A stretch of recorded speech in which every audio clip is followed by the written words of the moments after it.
Hola a todos, soy Íñigo Salaverría, creador de contenido sobre relojería y hoy, evidentemente, estamos en París. Hemos venido a ver una marca de relojes que se llama Serica.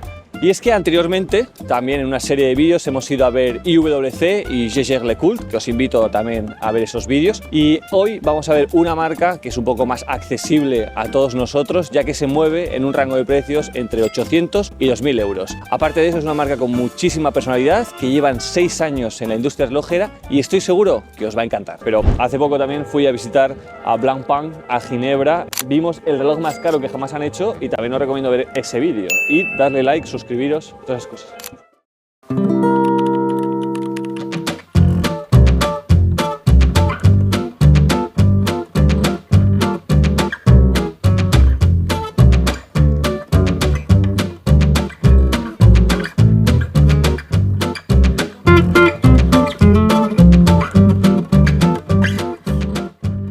En la tienda la verdad que han hecho un trabajo bastante bueno, tienen una estética así bastante moderna, bonita, cuidada. Aquí en medio tenemos los expositores con los relojes, como podéis ver, también con correas, un poquito de música de ambiente, pero después la zona que más se utiliza yo creo que es esta, donde pues la marca se sienta con los clientes a ver los relojes y hablar sobre ellos. Okay, so we are here with Luis. Nice to meet you. He's been here with Serica almost for already 1 year. Yeah, a bit more. What can you tell us about Serica? Because it's quite a new brand. Yeah. They started in 2019. Yeah, if I'm exactly. not mistaken. We are celebrating our 6th year like this month actually. The thing with Serica in 2019 was always to prove that in 2019 at the time, but still in 2025, that it's still possible to make watches that are technical but still elegant. Like many watches out there select like a team for technical pieces or elegant pieces, and we want to match both because we want to have a watch that you can almost do anything with it, but also still be very elegant because you won't wear military gear or diving gear on a daily basis. Okay. What's the meaning behind the name of the brand? Serica is refers to the farthest and the last city that was on the Silk Roads. So it was kind of the equivalence of the end of the world at the 13th century, like the farthest point on Earth. And having a watch that you can wear at the end of the world means a lot for Serica, right? I read that some people classify Serica as a neo-vintage brand in terms of style, because it's a mixture of tool watch, but also kind of this vintage style, but as you said, quite elegant. And the fact to it is not to mimic vintage watches, but like we do modern watches and we don't want to be just as a vintage watch. Exactly. No, we don't make vintage watches and we don't want to make vintage inspired watches. But the codes and the aesthetic of like elegant tool watches was most the case in the 60s and the 70s. When you think about James Bond, for example, he had a Submariner. He was the most like sharp dressed guy out there and also one of the most hardcore guys ever. And he only had one watch, and it's kind to produce those kind of things. The feeling, no? Yeah, exactly. To bring. We see that Serica has like 4 collections at this moment. Could you tell a bit just about each of them that we have it here? Yeah, like we have 4 families. Each model is named after 4-digit reference. We got the 6190, which is the latest evolution of our field watch, which was the typologies of watches we started with in 2019. We have kind of 2 families into the same range with some really military-inspired dials and some true field watches. And also the MSL range, which is taking a step forward of that military universe and have something that is a bit more sporty, a bit more elegant, and even a bit more Serica, because we find some identity codes that are into those dials and that are shared with other collections. We also have the 5303, which is our dive watch, where we introduced all of those codes with all the satellite indices. And the bezel is also ceramic. Yeah, the bezel is ceramic. Like aluminum, I think. Exactly, like it's a 2-tone bezel with ceramic on the outside and aluminum on the inside to have a double scaled bezel, which lets you track your diving time or any time you want, Yes. and also follow a second time zone. The third model we introduced into the collection was our GMT. I love this one. Thank Super you. beautiful, this one. Which is also on the news today because of these new expedition bracelets, because the GMT previously released on a leather, it evolved on a rubber strap, and it's now fully paired with this new expedition bracelet.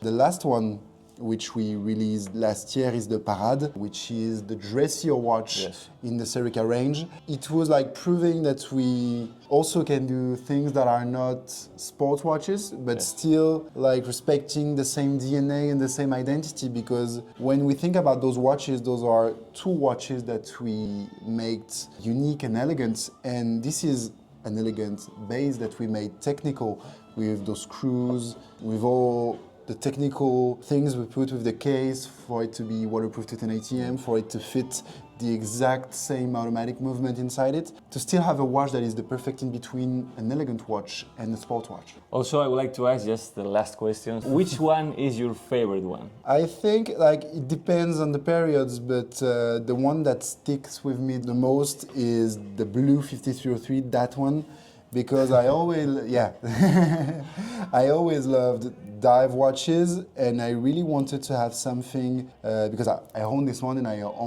owned it before working here, and I wanted to have something that is still a true dive watch but on the smaller side. Yes, true. To have something that is elegant and something that has a unique look. Many dive watches out there inspires themselves from dive watches that already exist, and I wanted to have something that is recognizable, that has its own identity. Also, that color is unique. For sure. It shifts with the light, and I love to wear it for a week straight, for example, and not having the same watch on the wrist every day, because depending on what I wear, on the weather, etc., the watches shift and the color is always different. A lot of people told me like they really like this watch because of the looks. Also, as you said, it's a diver watch, but it's not too big, because usually they are too big. This is like 39 or 38. Yeah, it's a 39, but it tends to wear smaller because of the dial opening, True. because of the bezel, etc. So it's a dive watch in the functional way, but it's still something elegant. Dressy for yeah, every exactly, day, exactly, yes. exactly. Also, one last thing. I wanted to know why you don't put your name on the dial. I know it's put like where it should be like Swiss made. It's Serica made. I really like this. It's something that also makes us recognizable. It's like proving that a watch is it's recognizable for its identity and for its designs. Taking the problem on the other side, if you take two watches from the same brand and you remove the logos, and you can't tell anymore from which brand it is, or even if they are in the same range, in our opinion, the mission is failed. And we remove the logo, but you still find coherence and identity and something really unique and shared within all those watches. Okay, Louis, it was an absolute pleasure. Thank you so much pleasure. for your explanation and for having us, and see you soon. It was a pleasure. Bueno, vamos a ver un poco los modelos así un poquito más de cerca ahora. Y como os decía, la marca tiene unas características muy particulares, por eso es lo de que no hace falta el logo para identificar la marca.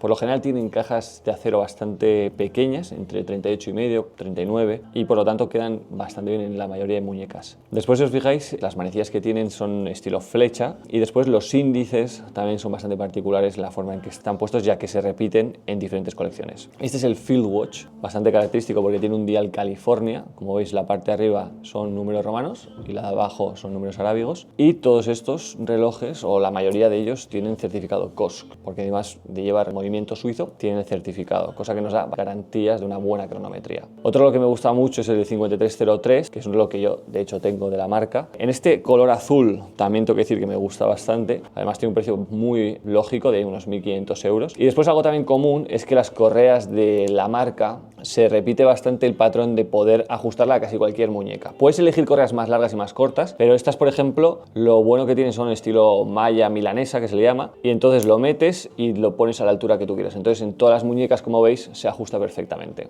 Otro reloj que me encanta de la marca es el GMT. Ya sabéis que yo soy muy fanático de los GMT por el hecho de que puedes medir la hora de otro país, y en mi caso yo mido la hora de Argentina, que es donde vive mi hermano. Y después han sacado esta correa, ¿vale? Que yo creo que también será para el modelo de buceo, no solo para el GMT. ¿Y por qué yo creo que han hecho esta correa? Porque antes, con esta, si tú la desencajabas, se te podía caer el reloj. En cambio, esta de aquí, si os fijáis, esto no se va a caer. Está directamente metido dentro y esto te lo desaprietas de la muñeca, lo abres, pero no se te cae el reloj. Entonces yo creo que es un avance muy bueno, aparte de que la correa me parece súper bonita. Han hecho un trabajo muy bueno y de hecho no lo había visto antes en otras marcas. A lo mejor sí que existe, pero me encanta. Y tenemos el parade, que es el reloj, como hemos dicho antes también, de vestir de la caja. Me gusta mucho esta forma que tiene ovalada, la verdad que es muy bonita y además está todo en coherencia, que incluso el cierre lo han hecho igual. Aunque este es un cierre tipo estadio, que se le llama, por la forma de estadio que tiene, claramente. Después la correa es de piel de becerro, aunque imita también la correa de, si no recuerdo mal, de cocodrilo o de alligator. La verdad que como reloj de vestir me gusta mucho. De hecho, me lo van a regalar. Yo te lo voy a robar.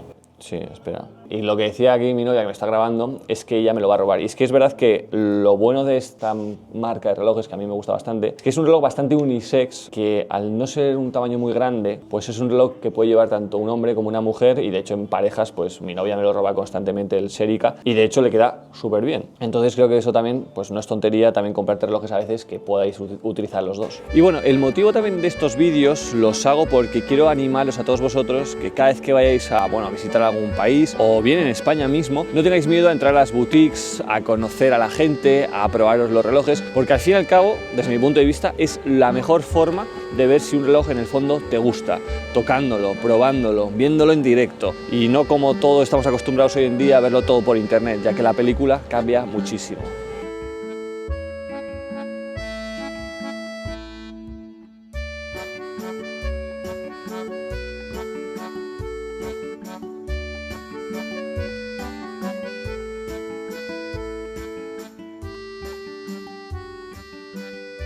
He's been with, nice to meet you. He's been here with Serica almost for already 1 year. Yeah, a bit more, yes. A bit more. Okay, Louis, it was an absolute pleasure. Thank you so much pleasure. for your explanation and for having us. And see you soon. It was a pleasure.